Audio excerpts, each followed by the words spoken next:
Já se perguntou quantas coisas influenciam em cada ato que nós temos? E você não acha que é curioso o tanto que nosso comportamento parece ter um tom de mistério e que as nossas tentativas de explicá-los parecem ser um tanto quanto incompletas? Por exemplo, violência é algo ruim, certo? Mas por que as pessoas dizem coisas que dizem na internet e ainda recebem likes por dizer tais coisas, como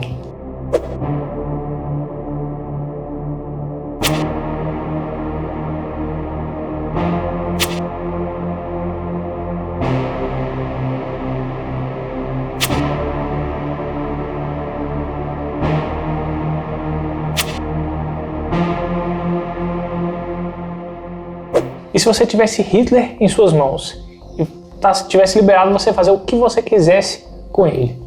O que você faria? Qual destino você daria para Hitler?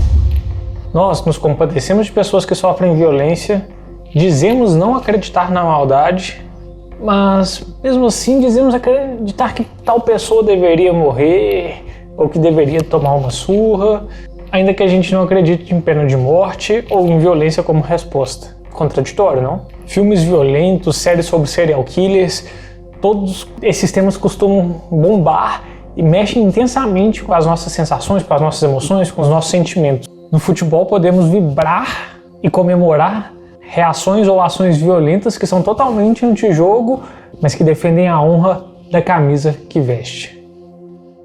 Ou seja, em outras palavras, traduzindo, temos em nós uma combinação confusa de sentimentos e pensamentos sobre violência, competição, agressividade, etc.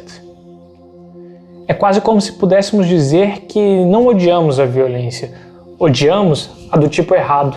E quando é do tipo certo, chegamos a amá-la. Mas a gente não precisa nos restringir à curiosidade sobre a violência, é só um aspecto. Todo comportamento humano gera em mim essa curiosidade de querer entender, querer desvendar. E compreender a mecânica biológica de um comportamento humano pode ser muitas vezes entediante para a maioria da gente, mas investigar o seu significado é um desafio intrigante. Para pensar, o mesmo comportamento, o mesmo ato pode ser louvável ou afrontoso, dependendo da cultura e do contexto que está inserido. Mas se você, assim como eu, deseja entender melhor o comportamento humano, você não vai chegar a lugar algum tentando entender a região do cérebro, o hormônio específico, o trauma de infância, que explica tudo isso. A todo momento há múltiplos fatores que juntos influenciam em um comportamento.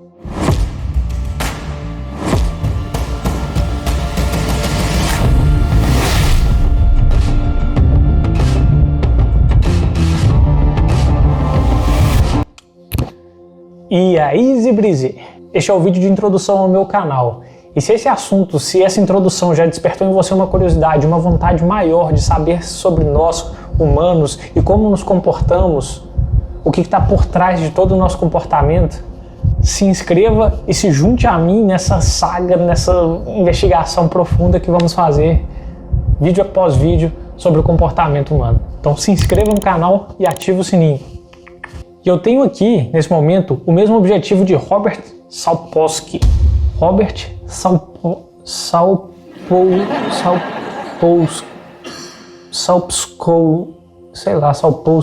Sapolsky, o nome dele aí. Que ele busca desvendar o comportamento humano, mas a partir de diferentes perspectivas.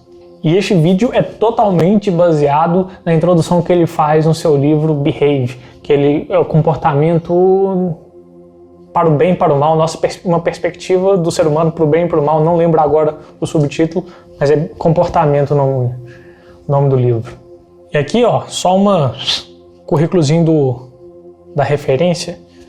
Robert Morris Sapolsky é um pesquisador e autor americano de neuroendocrinologia, que é professor de biologia, de neurologia e ciências neurológicas e neurocirurgia na Universidade de Stanford. E este vídeo, como eu falei, é o primeiro vídeo que pretende reunir um acervo que trará diferentes ideias, perspectivas de diferentes analistas, vamos pôr assim, do comportamento, especialistas do comportamento humano. E assim, a gente tentando desvendar diferentes perspectivas e unindo elas, quem sabe a gente pode entender um pouco mais sobre quem somos e um pouco mais o sentido dessa vida. E numa breve introdução também baseado no Robert, vou chamar de Robert que é mais fácil, né? Eu vou te mostrar quantas coisas podem estar no jogo. Bora comigo, vem assistir esse vídeo. Há 4 anos atrás, mais ou menos, num TED Talk, o Robert ele introduziu sua pesquisa que deu no seu livro com a seguinte perspectiva. Para e pensa comigo. Imagina uma tela branca agora. E você está ali, numa situação, armado. É um cenário crítico. Tumulto, violência, gritaria. E uma pessoa agitada corre na sua direção. Ela segura um objeto que você não consegue identificar qual é. Pode ser que seja uma arma e você também não consegue identificar qual expressão facial está na cara dela. Você atira. Só que quando você se dá conta, era apenas um celular. O que causou esse comportamento? Começamos pelo momento do ato. Segundos antes, o que acontecia no seu cérebro? Isso nos transporta para a região da amígdala, que é uma estrutura localizada no lobo temporal do cérebro e é uma região central para o medo, para a violência e para esse tipo de resposta mais emocional, mais rápida, vamos dizer assim, mais instintiva. E qual você imagina que era o nível de atividade dessa amígdala no momento que acontece o tiro? Só que isso também nos conduziria para alguns segundos até minutos antes do ato acontecer. Como era o ambiente e como ele impactava essa região da amígdala? Claro que todo o contexto que eu descrevi, ele tem grande influência nisso, afinal era gritaria, tumulto, né? Talvez pouca luz, ou então mesmo com a luz, a velocidade que viu a reação ali, né? Só que mesmo assim existem coisas que influenciam que estão além da nossa percepção. É até a ver com o estudo de Daniel Kahneman, que ele apresenta no Rápido e Devagar, o sistema 1 e 2. Por exemplo, se a pessoa que você atirou fosse um homem, as chances são muito maiores de você achar que poderia ser uma arma do que se fosse uma mulher. Nosso sistema 1, tentando nos ajudar, tira conclusões rápidas que podem ser equivocadas. Além disso, se você estiver com fome, exausto, seu córtex pré-frontal não vai estar funcionando tão bem quanto estaria normalmente. E ele deveria ser a parte do cérebro que dizia: amígdala, vai com calma aí, você tem certeza que isso é uma arma? Retrocedendo um pouco mais, olhamos para as horas antes. E nisso a gente busca entender o nível hormonal, o seu nível hormonal naquele momento. Não naquele momento, mas desde horas antes.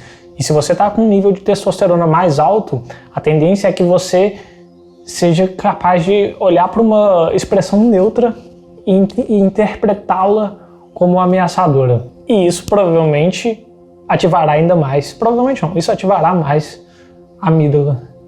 Agora não só horas, mas voltando para semanas e meses antes, este é o universo da neuroplasticidade que pode acabar mudando o nosso cérebro de acordo em resposta às experiências que temos.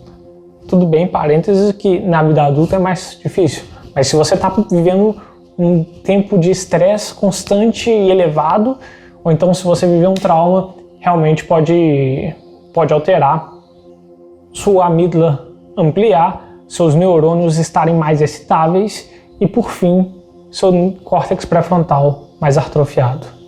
E tudo isso já é extremamente relevante para o que aconteceu naquele segundo, mas a gente pode voltar ainda mais. Voltar para a adolescência, em que o momento que o cérebro ele ainda está em formação, ele é uma explosão pura ali, e a nossa formação, a maturidade do nosso cérebro só chega por volta dos 25 anos. Ou seja, tudo que você vive ali na sua adolescência, início da vida adulta, tem um papel crucial em como o córtex pré-frontal irá atuar no seu dia a dia, no resto da sua vida.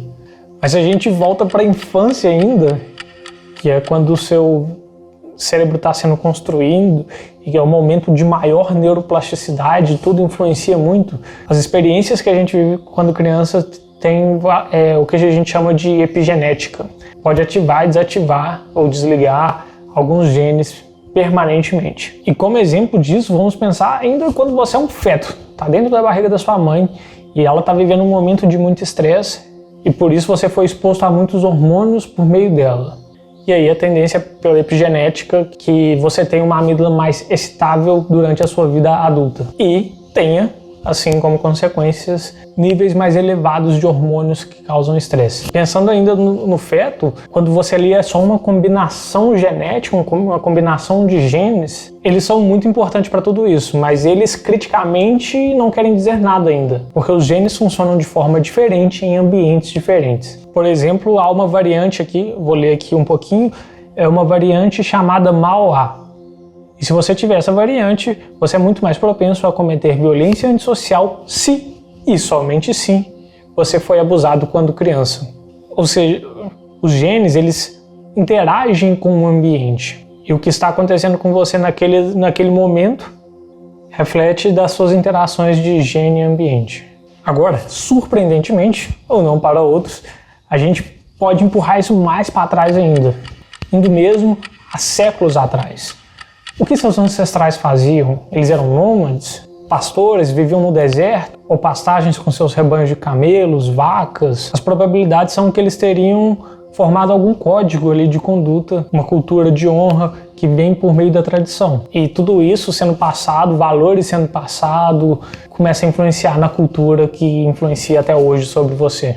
Ou seja, é bem complicado querer entender coisas como competição, agressividade, empatia, cooperação, sem entender a biologia primeiro. Em segundo lugar, seria um tanto quanto idiota também não olhar para a biologia, ou achar que tudo para na biologia, senão ali seria simplesmente respostas de animais. E em terceiro lugar, aí você traz toda a parte psicológica da psique, da cultura, o significado das coisas, que é a parte mais própria do ser humano ali. Todos estão totalmente entrelaçados. E é mesmo uma confusão, um assunto que envolve química do cérebro, hormônio, pistas sensoriais, ambiente pré-natal, cultura, experiências vividas e etc. E por falar nisso, você acredita que alguma desses aspectos influencia mais no comportamento do que outro? Qual? Comenta aqui embaixo. Me conta aqui, eu quero saber o que você pensa a respeito de cada um desses fatores. E também, depois de comentar, eu gostaria que, se você se interessou, fez sentido para você, eu gostaria de te pedir e te desafiar também para a gente criar uma comunidade de pessoas realmente interessadas. É muito importante para mim que você compartilhe essa pessoa para as pessoas que você gosta, para as pessoas que você acredita que realmente vão se interessar por esse assunto, porque se isso aqui não se divulgar, não compartilhar, não faz sentido eu continuar fazendo. Então é muito importante porque você mande para quem você gosta, para os grupos que você acha que as pessoas vão se interessar, e vamos junto criar uma comunidade, um grupo de pessoas realmente que possa ser mais consciente de si mesmo e, quem sabe assim, melhorar um pouquinho a sociedade. Se a gente fizer um pouquinho da nossa parte, já está valendo a pena. Beleza? Valeu, Easy Breezer. Até o próximo vídeo. E a partir do próximo vídeo, vou começar a falar sobre